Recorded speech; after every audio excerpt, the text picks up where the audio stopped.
Hi, this is Glenda, and this is the making of the Teddy Bears soap. It's one of my Valentine soaps. The first thing I'm doing is that I'm adding sodium lactate, 2 teaspoons, to the water solution that has sodium hydroxide or lye. And this is just to help the removal of the soap from the mold. And it is at 76 Fahrenheit or 24 Celsius. And the oils I have warm up to 37 Celsius or 99 Fahrenheit. And this is going to be a fairly simple soap. It's only going to be 2 colors. First, I'm going to add this lye water solution to the oils and just stir it with the spatula before introducing the stick blender. The fragrance that I have chosen is Cherry Blossoms from Brambleberry. It's one of the few florals that I like because it's not very strong. It's nice and it has some notes of sweetness. It does accelerate a little bit, but it does not change colors. Speaking of colors, I'm adding a little bit of oil to the container just to disperse some mica that I will be using, and this is Berry Twist mica from Nurture Soap. It looks a little bit purplish, however in the end it leans more towards the pink side, and I will be using a 1/4 teaspoon, a small amount because it's only a small portion of the soap batter that is going to be this color. And to disperse it into these oils, I'm just using a smaller spatula.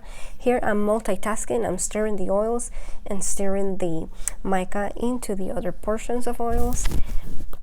However, soon after this, I'm going to start using the stick blender. And I use it for about 10 to 15 seconds at a time. And I combine that with stirring it with the motor off, just to come slowly to trace or to an emulsion so that I can add the fragrance, which is already measured and is actually sitting on the counter on that cup you see on the top. It had reached a very light trace by the time I added the fragrance, so I just did a quick blending just to make sure that the fragrance was evenly distributed into the soap. I then pour off some of this into the pink mica mix, and here you can see how it's turning more into a pink than a purple like it looked before. So I'm now ready to start pouring it into the mold, and I'm using an 8-inch silicone mold. I'm going to add about half of the mix into here, and then I want to add the pink portion as somewhat like a layer right now, but it's not going to be a layer at the end because I'm going to do some swirling, but I do want it to be mostly in the middle so that the swirls comes from the middle. And then I'm going to add the rest on top. As you can see, it is getting fairly thick, so I need to keep moving swiftly. And I finish pouring the top layer. My mold was full, so whatever I have left on the container I'm going to use as soap dough. And here I'm just swirling. I'm just going like in a circular motion back and forth from one end of the mold to the next, and whatever I have left of the pink, I did save some to put it on top, sort of like in a diagonal lines. And this is just to keep the teddy bears from blending too much with the background, because my expectation is that the soap is going to turn to like a creamy white, off-white color. It doesn't have any colorants, and the fragrance doesn't discolor, so it should become somewhat white. And since most of my teddy bears are white, I don't want them to blend in too much. And since this mold doesn't have like a wooden support, it tends to bow out in the center.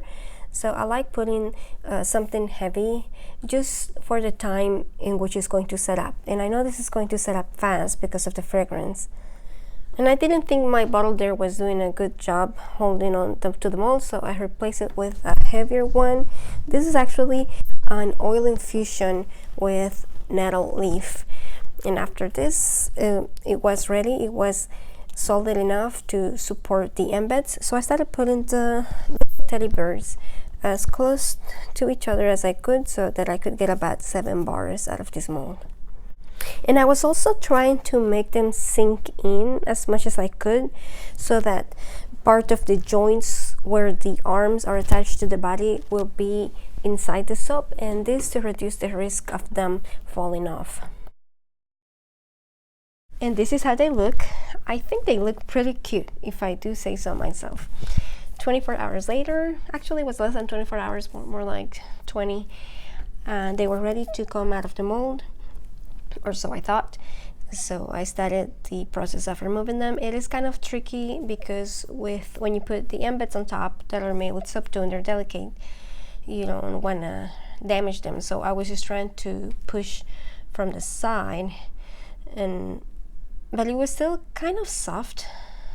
It was weird because on the one side you could tell it's very smooth and it looks like it was ready, but on that other side it was actually still sticking a little bit to the mold and it acted like it was still soft. I cut the first one with a wire cutter and I was seeing some stearic acid spots, so I decided to start using the knife because that usually smooths them out. But in the end I still had to plane them a couple days later because I'm guessing because I cut them so soon, they develops this kind of like a soda ash film. You couldn't see it, but you could feel it. It felt like a dusting coat on them. As far as the swirl, you'll be able to see in this next one how it looked like. I was actually pretty happy with how it turned out to be. Not all of them look the same, but most of them do have these like peaks of when the swirling tool was going down. With this, we reached the end of the video. Thank you for joining me, and stay tuned in to check out the rest of the soaps of the Valentine series. Bye!